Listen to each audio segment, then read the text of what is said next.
હશે ને તો એમ જ કહેશે પપ્પા. જો ઢોકળા છે ને એકદમ મસ્ત બન્યા છે, સોફ્ટ સોફ્ટ. આપણે બેનને પૂછીએ કે આમાં એને કઈ કઈ વસ્તુ વધારે, બટ એ અત્યારે કામે લાગી ગયા છે. ચલો આ બાજુ છે ને દાદાએ ધીમાનને તેડ્યો છે ને તો અરવિંદભાઈને ગમતું નથી, એમ કે દાદા એને નીચે ઉતારો. કેમ? જો ભાઈ બહેન છે ને રાઈડરમાં મજા આવી ગઈ છે. એકચ્યુઅલી ગેસ્ટ આવ્યા છે ને. Welcome to Nena Savaliya blog. સવારના 8 વાગી ગયા છે, બીકોઝ આજે અમારે સન્ડે હતો એટલે શેડ્યુલ થોડુંક લેટ છે. અને આ બાજુ છે ને અમારે સવારમાં બહુ બધા મહેમાન આવી ગયા છે. ઘર આજે અમને ભર્યું ભર્યું લાગે છે. અમારા માસી ભાઈ આવી ગયા છે, ધીમાન, મારી સિસ્ટર, અને આ ભાભી તો હજી હમણાં સવારે જ આવ્યા છે. કેમ છે Vaishali? Good morning. Very good morning. કેમ સવારમાં અહીંયા પધારી ગયા તમે? અમે તો અમારા નણંદને મળવા આવ્યા છીએ. એવું છે? સવારમાં નણંદ મળવા આવો એ તો ન જ બને. બાકી જો અહીંયા ભાખરીનો પ્રોગ્રામ ચાલે છે. પપ્પા નાસ્તો કરીને ઊભા થયા. જો મારે જિગ્નેશને બાકી છે. તમારે કરવો છે નાસ્તો તો બેસી જાઓ. વૈશાલી હજુ ઊંઘ પૂરી નથી થઈ ભાણિયા તો સુઈ જાવ અહીંયા. તમારે ભાણિયા ભાઈ ને મારી નથી. અને આ બાજુ ભાઈ પણ આવ્યો છે, એને આપણે મળી લઈએ. Akshay good morning. કેમ છે? મજામાં ને? કેવોક વરસાદ છે રસ્તામાં? એ છે ને એકચ્યુઅલી પલળીને જ આવ્યા છે. એ વરાછા બાજુ વધારે વરસાદ છે, અહીંયા તો અમારો ઓછો થઈ ગયો છે. ને બ્રિજેશભાઈને આ ડિસ્ટર્બન્સ વધી ગયું છે, કારણ કે એની ઊંઘમાં થોડી ખલેલ આવી ગઈ છે. આ બધા બોલવા મળ્યા ને એટલે નહીંતર 9 વાગ્યા સુધી સૂતો હોય. કેમ બ્રિજેશ? ચાલો આપણે બ્રિજેશ પાસેથી સવારમાં પીએસના રિવ્યુ લઈએ. કેવા લાગ્યા બ્રિજેશ પીએસના પીઝા? ભાઈવા? બધા કરતા પીએસના ભાઈવા ને? એકચ્યુઅલી અમે છે ને લાસ્ટ ટાઈમ પણ ગયા હતા પીએસમાં બારડોલી, ત્યારે એના માટે લાવ્યા હતા ને. તો શું ત્યાં બારડોલીથી અહીંયા છે પીઝા આવે તો ગમે તેવા હોય, ટેસ્ટમાં તો ડિફરન્સ પડી જાય. પણ અહીંયા સુરતમાં હતું તો કાલે એના માટે લાવ્યા તો એને પણ બહુ ભાવ્યા. અને અમારા આખા ફેમિલીમાંથી એના રિવ્યૂ સારા આવ્યા કે ના ફાઇન છે. તો તમે પણ એકવાર જરૂર વિઝિટ કરજો. બાકી મોસ્ટ ઓફલી તો તમે લોકોએ ખાઈ જ લીધા હશે, તો પણ જે લોકોએ નથી ખાધા એમને ખાસ પ્રિફર કરું છું. હવે આપણે જો સવારનું રૂટીન જુઓ ચાલ્યા કરે છે. કપડાં બપડા બધું જ બાકી છે. હજુ 2 પાર્સલ ઉપર સૂતા છે, માહી દીદી અને અરવિંદભાઈ. કે જો આજે ઉઠ્યા નથી વહેલા, હમણાં એ પણ ઉઠી જશે. જો આ બાજુ ભાણિયાભાઈ છે ને બેસી ગયા છે પેલી મેજિક સ્લેટ લઈને. અને આપણે જિગ્નેશને મળી લઈએ. Jignesh good morning. Good morning. જય શ્રી કૃષ્ણ. જિગ્નેશને એકચ્યુઅલી આજે ઓર્ડર છે તો ડાયરેક્ટ મને સાંજે મળશે. ત્યાં સુધી તો આપણે બ્લોક પણ આવી ગયો છે, એટલે આપણે અત્યારે જ એમને મળી લઈએ. અને કાલના કેવા છે રિવ્યુ આપણે પીઝાના? ભાવ્યા હતા તમને? હા, જિગ્નેશને તે એકચ્યુઅલી પહેલેથી જ શોખ હતો પીએસના પીઝા ખાવાનો. અને આ બાજુ આપણે મહેમાન આવ્યા છે, એને પણ બેસાડી દીધા છે ભાખરી ખાવાને. ભાભીને કામે લગાડી દીધા છે. એ મને એમ કહેતા હતા કે તમને કામ વધારવા આવ્યા, બટ એ અત્યારે કામે લાગી ગયા છે. ચલો ભાખરી ખાવા બધા. જો આ બાજુ ભાઈ બહેન રેડી થઈને બેસી ગયા છે, અને ધીમાનભાઈ ટીવી જોવે છે. અને અમારા અરવિંદભાઈ જે છે ને ઉઠ્યા નથી, તો મારે હવે એને ઉઠાડવા જવા છે. ચાલો આપણે એને ઉઠાડી લઈએ. બીકોઝ ડેઈલી છે ને વહેલો ઉઠી જાય છે. આજે 10 વાગ્યા ને તોય ઉઠ્યો નથી. કાલનો થાકી ગયો છે ભાઈ.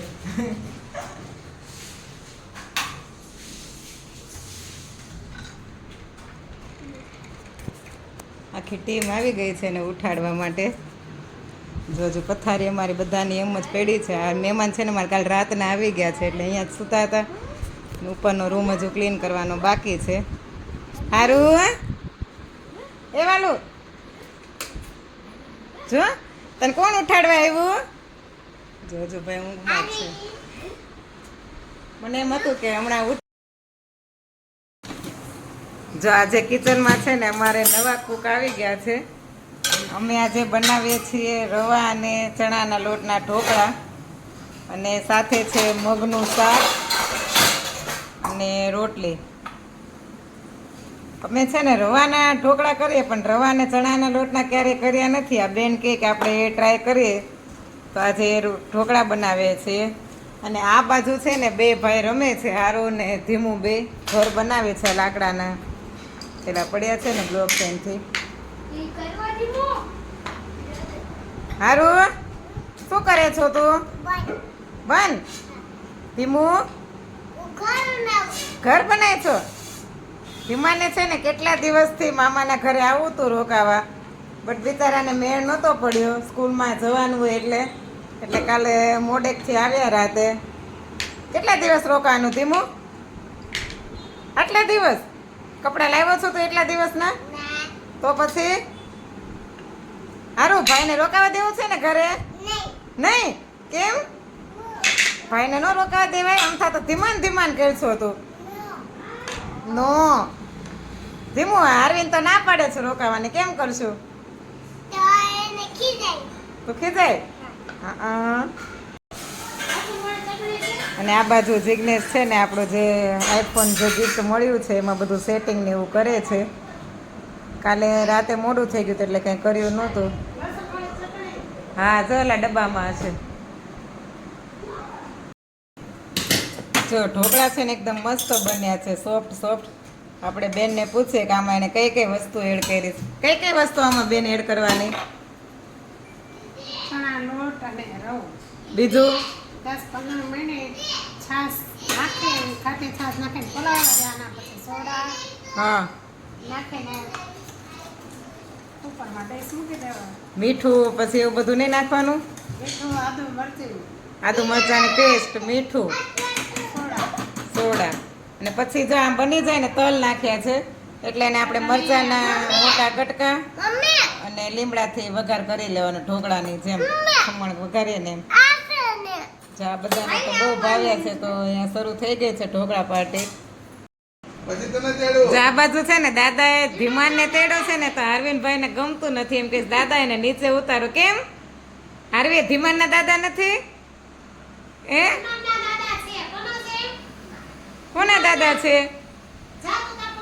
તો અહીંયા આવતો રે હાલ.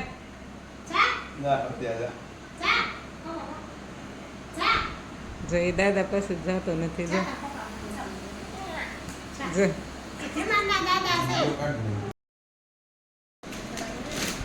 જો આ બાજુ છે ને અમારે બપોર પછીનો નાસ્તાનો સમય આવી ગયો છે એટલે બધા ઓલમોસ્ટ તો નાસ્તો થઈ જ ગયો છે. બધા ગાંઠિયા પાર્ટી કરે છે. ગાંઠિયા છે ને હજુ પૂરા નથી થયા એટલે ચાલ્યા કરે છે. મારા અરવિંદને તો ગાંઠિયા આમ એક્સ્ટ્રા લેવલમાં હોય ને બહુ વધારે ભાવે. ધીમું શું ખાશો તું? ગાંઠિયા ભાવે તને? ગાંઠિયા બહુ ભાવે? અરવિંદ તને ભાવે? નથી ભાવતા? ખોટું બોલવા ને ખાય છે ને પછી કઈ છે ને હમણાં નહીં બોલતા બહુ શીખી ગયો છે નહીં. જો બે હાથે એક જ હાથે ખવાય. હવે શું પ્લાન છે માહી? આજ સન્ડે છે તો સાંજનો શું પ્લાન છે ખબર નથી. ઓકે. જો ભાઈ બહેન છે ને રાઇડરમાં મજા આવી ગઈ છે. એકચ્યુઅલી ગેસ્ટ આવ્યા છે ને તો એ બંને અહીંયા રમે છે. અરવિંદ ત્યાં નથી આવ્યો. મને કહેતો હતો કે મમ્મી તમે બેસો. સારું મજા આવે છે. ને આ બાજુ ધીમાનભાઈનું ઘર બનાવવામાં સચવાઈ ગયા છે, પાર્કિંગ કરે છે. જો આ બાજુ આપણો બ્લોગ જોવાય છે બર્થડેનો, અને ધીમાનને લેવા છે ને એના પપ્પા આવી ગયા છે. ધીમાન ઘરે જવું છે ને તારે? તાર પપ્પા તને લેવા આવ્યા છે. તો રોકાવું છે તારે? સારું. એ ધીમાનભાઈને રોકો છે કે જવા દેવો છે ઘરે? શું નહીં જવા દેવો છે ઘરે? તો રોકવો છે? અહીંયા ભાઈ રમે છે. અને માસી તમે શું બનાવવાનું નક્કી કર્યું? આપણે જો કાંદાના ભજીયા કરવાના છે. અને દાદા જો હમણાં મકાઈ લઈને આવ્યા છે. મકાઈ છે, મરચાં છે, એટલે મકાઈના ભજીયા કરશું, કાંદાના કરશું અને આ મરચાંના પેલી રીંગવાળા ભજીયા કરશું. ઓકે. પ્લાન છે. હવે જો તાર મમ્મી આવે પછી આપણે કંઈ ચેન્જીસ કરવો હશે પ્લાનમાં તો કરી દઈશું. હવે ઓલી રૂમ જો આ બાજુ આપણે કાંદા બટેકા નાખ્યું છે, રીંગ પણ પાડી દીધી છે મરચાંની, અને મકાઈને સોમારી દીધી છે અને ધાણા. હવે જોઈએ કે બેન આવે પછી કઈ રીતે પાડવાના છે. એકચ્યુઅલી મકાઈના ભજીયા એ બનાવવાની છે. હમણાં થોડું કંઈ કામ છે ને તો બહાર ગઈ છે. આવશે પછી આપણે જોઈએ કે કઈ રીતે એ બનાવે છે. મેં ક્યારેય આ ભજીયા બનાવવાની ટ્રાય નથી કરી. લેટ્સ સી કેવા ભજીયા બને છે. અને આ બાજુ છે ને ધમા ચકડી કરે છે આ લોકો 3 એ 3 શું કરો છો તમે માહી? અને આરવીનને કેવું થયું છે ખબર કે કાલે એની સામે એના પપ્પાએ મને આ ફોન ગિફ્ટમાં આપ્યો ને તો આ મારો આઈફોન લઈને દે આટા મારે છે કે બસ મારો છે પપ્પાનો છે, સોરી એનો નહીં, પપ્પાનો છે એટલે મને પણ અડવા નથી દેતો. અત્યારે એનો ખ્યાલ નથી ને એટલે આ વ્લોગ બનાવશું, નહીં તો જો હમણાં મારા હાથમાં એ મોબાઈલ જોઈ જશે ને તો એમ જ કહેશે કે પપ્પાનો છે એમ કરીને મારી પાસેથી પણ એ લઈ જાય છે. જાણે પપ્પાએ એને ગિફ્ટ આપ્યું હોય ને એ રીતે બિહેવ કરે છે. તેને બોલ્યો તારે તો જો આ બાજુ છે ને મરચા ને રીંગ કરી છે, કાંદા રેડી છે, અને આ મકાઈના ભજીયામાં ચોખાનો લોટ નાખ્યો, આદુ મરચાની પેસ્ટ અને લીંબુ ને ધાણા, અને હવે ચણાનો લોટ નાખવાનો છે. બસ એટલી વસ્તુ એડ કરવાની છે. જો આ મરચાની રીંગ અને કાંદાના ભજીયા, અને આ બાજુ મકાઈના ભજીયા બને છે. આ એકવાર જ હજી તળ્યા છે, હજી બીજી વાર તળવાના બાકી છે. અને અત્યારે જો આ ચાલુ જ છે કામકાજ. હવે થઈ જાય એટલે આપણે જમવા બેસી જઈએ. આ બાજુ દાદા, હાર્વિન અને ધીમાન મકાઈ ખાઈ રહ્યા છીએ. જો આ બાજુ છે ને ધીમાન અને હાર્વિન યોગા કરે છે. ધીમાન આવડે જ તને યોગા? હારું કર, જો ધીમુભાઈ કરે, જો કરતો યોગા. અરે વાહ, સમજો સમજો.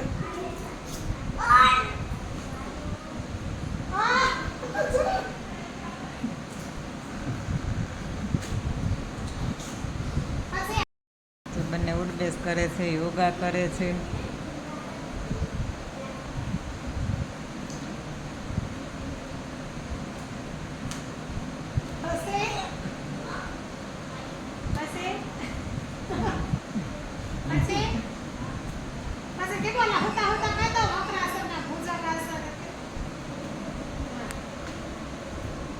જોઈ લો. અરે વાહ,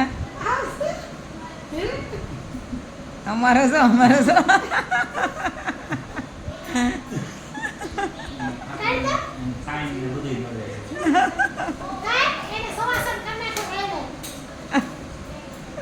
આજનો ડે મારો બહુ જ બિઝી રહ્યો. બહુ બધા નવા નવા મહેમાન આવ્યા હતા અમારી ઘરે.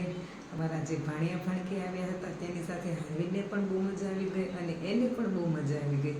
તો આ બ્લોગ ખાસ જોવાનું ભૂલશો નહીં. આવતીકાલે ફરીથી મળીશું એક નવા બ્લોગ સાથે, એક નવા કન્ટેન્ટ સાથે. ત્યાં સુધી આવજો. બાય, જય શ્રી કૃષ્ણ, ગુડ નાઇટ.